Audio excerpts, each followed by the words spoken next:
ఒకవేళ క్షమాపణ గనక చెప్పకపోతే పవన్ కళ్యాణ్ మరి ఏం చేస్తారు మీరు? ఇప్పటికే వారు లేఖ రిలీజ్ చేశారు. ఆ లేఖ కొంత ఆమోదయోగ్యంగా ఉందా లేదని చెప్పేసి ఇంకా తెలంగాణ సమాజంతో ఆలోచిస్తూ ఉన్నారు.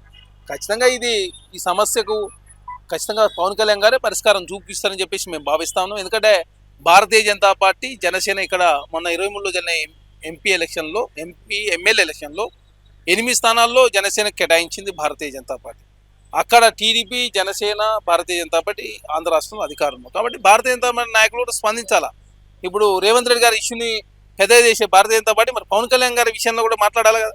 లేని ఉన్నట్టుగా క్రియేట్ చేసే మీరు తెలంగాణ ప్రజలను అవమానించే విధంగా పవన్ కళ్యాణ్ గారు మాట్లాడారు. మరి దాని విషయంలో భారతీయ జనతా పార్టీ స్పందించాలా? అంటే భారతీయ జనతా పార్టీ పవన్ కళ్యాణ్ గారి వ్యాఖ్యలు సమర్థిస్తున్నారా, లేదు వ్యతిరేకిస్తున్నారా?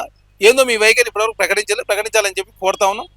అదే కాకుండా పవన్ కళ్యాణ్ గారు కూడా ఖచ్చితంగా, ఎందుకంటే గతంలో వారు తెలంగాణ అంటే వారికి కూడా ఆదరణ కావచ్చు. తెలంగాణ విషయంలో వారు చాలా సందర్భాల్లో తెలంగాణ రాష్ట్రం రావాలని చెప్పి కొంత సందర్భాలు మాట్లాడారు.